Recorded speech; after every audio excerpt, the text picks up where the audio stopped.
What is up, everybody? I'm NoLucksGiven here with your afternoon snap. I was not planning on making another Grand Arena video, but I just came up with a really sweet deck that I have to share while you still have the chance to play it. I'm doing a giveaway for PAX bundles. Stick around till the end of the video to find out how you can win. There is now less than 24 hours left with the Grand Arena, but I think that still might be enough time to earn a decent amount of glory with this deck. This is a Dr. Doom Grand Arena deck where you are always playing Master Plan on turn 1 and Dr. Doom on turn 2. And then on turn 3, with 4 energy, there are a number of ways to repeat Dr. Doom's on reveal ability, Absorbing Man being the easiest and most commonly played option, but I'm also playing both Symbiote Spider-Man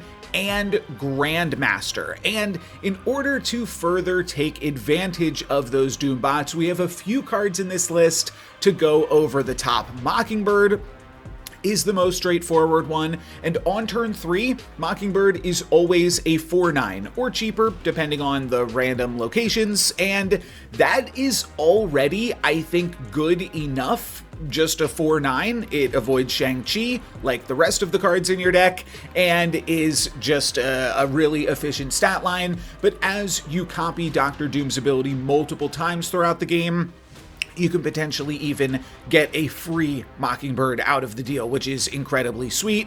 Strange Supreme gives you away because you're kind of clogging yourself up with all of these Doom bots, and Strange Supreme and Mockingbird, this is a classic combo in Thanos decks of old, and it works out very, very well here because some games you do need a way to go over the top. You need to expose yourself to Shang-Chi. This deck is still playing Cosmo, which is both a tech card and some nice protection for Strange Supreme, but I do think that the deck wants a little bit of a way to go over the top. I was previously, I showed this off in a short yesterday, playing a Phoenix Force Dr. Doom list from Jeet, and I felt like that had a problem where sometimes you just wanted to make too many Doom bots, and then you'd run out of space, and you were really capped at putting 20 power at each location. So access to Strange Supreme just allows you to go over the top in a really fun way. And another really fun way to go over the top is Cersei,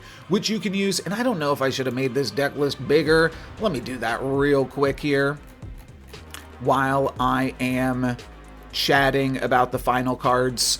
Cersei allows you to transform your Doom bots into different 7-cost cards. So they'll go from 5 power, 5 power, 6 cost cards into 7 cost cards, and there's 3 different cards that can become: Arishem, Dormammu, and Scar. So either way, you're putting +2 points on each of your Doom bots, and with just Cersei and 3 Doom bots at a location, that is already 13 points for 5 energy, and you can sometimes transform them all into Scars and get 28 points from 5 energy. It does happen. It's not that unrealistic. It's a 1 in 27 chance to get 3 Scars out of your Cersei, so fairly doable. And then the rest of the deck is just rounded out with tech. We've got the Cosmo, I already talked about that, and the Negasonic Teenage Warhead, and then we have the trio of on-reveal finishers, Shang-Chi, Enchantress, and Shadow King, which are good depending on what matchup you're in. If you're playing against a Mr. Fantastic deck, or potentially an Invisible Woman deck, Shadow King for Herbie and Human Torch, and then Shang-Chi for the Thing, also potentially the Human Torch, and also just people doing whatever. Shang-Chi's a fantastic card. Don't need to convince you on that one, but one of the other things that is really cool with this list in particular is the ability for Absorbing Man, Grandmaster, and to a lesser extent Symbiote Spider-Man as a way to re-trigger these tech cards. Or one other way that you can kind of sequence your plays is Symbiote Spider-Man to re-trigger Grandmaster to then move one of these tech cards to the center location, and that allows you to play like tech cards in all 3 locations on the final turn of the game. in a way that can be really strong. So with that, I want to hop into a game and just show off this deck a little bit with some live commentary. I've also put out some YouTube shorts today, or I'm going to put out some YouTube shorts today with some of my favorite moments with the deck. Well, I just realized that I played 3 games with the camera still zoomed in on OBS, and y'all did not see any of that. So let's play 3 more games and see what we can do with this deck. That's embarrassing. Oh well. The games weren't anything super crazy, and honestly, I think my best clips are going to come from my YouTube shorts, because I just played more games on my phone rather than just this collection of however many games I wind up playing. This might be the only game I play just because, yeah, I just played 2 other games and didn't really record them, and I want to get this video out sooner rather than later. But we're going to lead off with Doom into Absorbing Man. We've got a few ways. So this is a great example, I think, of where Strange Supreme and Cersei to go over the top can be really important, because in a matchup like this, yes, they do have tech themselves, but sometimes these Doom decks just lack the power. They just lack the sauce, and this can be a really helpful alternate way to get a bunch of power on the board. I do like Cersei into Great Web eventually, but I think we're going to start here with a Strange Supreme and maybe a Negasonic Teenage Warhead, but I think that can go in Olympia here. Next turn, we could play Cersei, or we could play Mockingbird plus Shang-Chi or Enchantress, depending on what my opponent plays here. They have their own Negasonic. Mine's going to move over here. Just kind of a bummer because I wanted to Cersei this location. But now what we could do is, like, throw away a Mockingbird so that way we can Cosmo the Strange Supreme. Or what else do we have here? We could play both of these cards here. Then what are we doing on the last turn?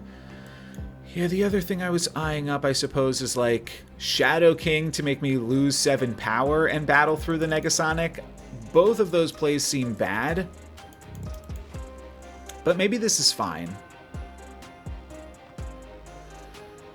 I think that getting the Cosmo out to protect the Strange Supreme is a pretty good play, and I don't want to Cersei my Negasonic.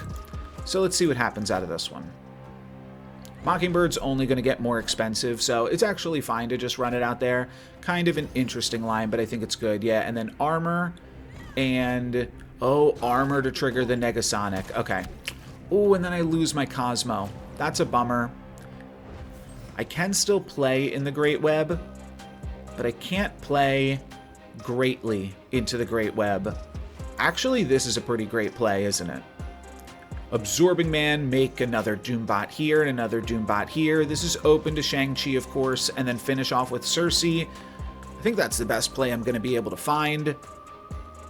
Then we need to hope that, like, their Killmonger or Negasonic moves into Great Web. If one of their better cards moves into Great Web, they've got me. I think this is one of the weaker games I've had with the deck, just because Great Web really funking with me here, but maybe Cersei can put up some cool points and cool stuff. Shadow King plus a Cersei of their own. Okay, so what is going to come over here? Oh, they Shang-Chi me, but we still win, and then their Cersei goes into the Great Web. Dang. Oh, and then Strange Supreme eats something, and I win. Okay, there we go. That was a lot all over the place, but yeah, Strange Supreme able to eat up, what was that, a 6 power card there? What did he eat? What did you eat, Strange Supreme? A Nomura for 7. Okay, oh yeah, right. 1 plus 7 plus 2. Was not expecting that one, to be sure, but that was a pretty sweet game, not gonna lie. I realized that we still need to play a little bit, so that way I can get a screenshot of a large Strange Supreme for the thumbnail of this video. I thought I got that screenshot in one of those games that I didn't just record. So basically that's what I'm playing for at this point, and I figured might as well still continue to do live commentary while I attempt to make that a reality. So this game, I was going to play the Doctor Doom into this third location because I could Grandmaster it, and if I really wanted the Grandmaster, maybe I could find Negasonic or Symbiote Spider-Man to re-trigger the Grandmaster later on, but once I drew Absorbing Man, this is going to be more than enough Doombots here, and it would be fun if we could draw Strange Supreme, so that way we can get that thumbnail going. That looks good. Now that I've drawn Strange Supreme, I actually would have preferred to play one of these cards in a side location, but I needed to play Absorbing Man center in order to beat my opponent in the Abbey, because if they just played a card to the Abbey, they would have drawn the card and I would not have. So kind of had to sequence it out like this. Strange Supreme plus Negasonic is kind of a juicy sequence. Would lock me out of the compound here, so what if we did this instead? I just like playing Negasonic into the compound. That could really mess with them. And we can probably still play Shang-Chi plus Grandmaster. Here's the other thing I'm considering. Cersei this turn. Next turn, Strange Supreme Negasonic, probably with priority. I like that. Let's do that one instead. It is going to mean that Strange has a lot less food, but it still looks pretty good to me. We do still walk out of here with Prio. Mockingbird is going to cost us 3 on the final turn, so we're looking at a Mockingbird plus Cosmo or Mockingbird plus Shang-Chi. This looks good. Maybe we get him with the Negasonic. Maybe we don't. I don't know exactly what my opponent's cooking up here. This could be a bot. I say that every game. I'm not sure how many times you've heard that in this video because I don't remember which games I cut out and which games I didn't. But I think Negasonic with priority is pretty solid. They play 1 card. This could be a 10-cost card. Okay, a Super Scroll. Actually, nothing of value was really lost there for my opponent. And we do give ourselves enough room in the compound to slam down a Cosmo awkwardly. This location is also, well, that's a fantastic draw. I was going to say this location is also Shang-Chi-able, but it is also Shadow King-able. So we'll Shadow King here. That'll put them down to 3 power, and then if we eat one of these 2 things, not as big of a deal. I would have loved to have also weaved in a Grandmaster here, but just no real way to do it. If we play this, Cersei moves over, transforms these, then we could Shadow King here. But I think this is just better. Mockingbird, unfortunately, a little out of my price range, so we will leave that stranded in our hand. It could have battled for the Abbey with the Mockingbird, but I think this is fine. It plays around Shang-Chi good enough. Even with this RSM getting sucked up, we'll still have 9 points here, and yeah, our Strange Supreme will grow even further. So there we go. This can be my screenshot of Strange Supreme for the video thumbnail. The reason I wanted to do some live commentary games for this video was to practically showcase some of the sequences you're supposed to take with this deck. I'm not sure if I did that with how I kind of messed up the recording, and at risk of not showing it at all, I'd rather potentially repeat myself here, because there are some weird things going on with Symbiote Spider-Man, Grandmaster, and Strange Supreme as far as sequencing goes. Obviously, Strange Supreme can be a little bit of a liability, eating your own cards, and for that reason, I typically wind up playing Strange Supreme in one of the 2 side locations, because Doctor Doom and Absorbing Man will generally land in the center location by the end of the game, and we can count on that 10 power sticking around and not being absorbed by a Strange Supreme, unless of course you Cersei that location, which can add a different element, but typically you want to Cersei the location that has the Doombots, not the location that has the Absorbing Man. So for all of those reasons, I wind up playing Strange to a side location. Doctor Doom can get played to a side location sometimes, but you'll have to realize that that means that if you are planning on Grandmastering the Doom, then you might not be able to Grandmaster a Shang-Chi or an Enchantress out of that location. There is an exception to that though. You can use Symbiote Spider-Man to re-trigger a Grandmaster that has already moved out a Doctor Doom, and that can be a really nice sequence as well. Even on the final turn of the game, you have Doctor Doom and Symbiote Spider-Man in a location, you play Grandmaster, you move the Doom out, then you play a Shang-Chi, then you activate the Symbiote Spider-Man, re-triggering the Grandmaster and re-triggering the Shang-Chi. It's a lot. I will have a YouTube short out with that exact example if you want to see what I'm talking about in action. The other two awkward things that can happen with Strange Supreme, other than just eating your power and making you lose a location, which can certainly make it a liability, but because you want to protect Strange Supreme with Cosmo and you want to play Strange Supreme at a side location, that can also stop you from activating a Grandmaster. That might have come up in one of these clips. Can't remember. And then also Mockingbird, Strange Supreme. They're always kind of at odds with each other, with Strange Supreme shrinking the Mockingbird and that making some potential sequences awkward. But I think that they are both still worth playing in the deck because they're good when you don't have the other one. And honestly, they're still fine even when you do. That is going to be it for this video. Like I said, I will have a few YouTube shorts also coming out with this deck. But for now, that's going to be it for me. Thank you guys very much for watching. I'm NoLucksGiven.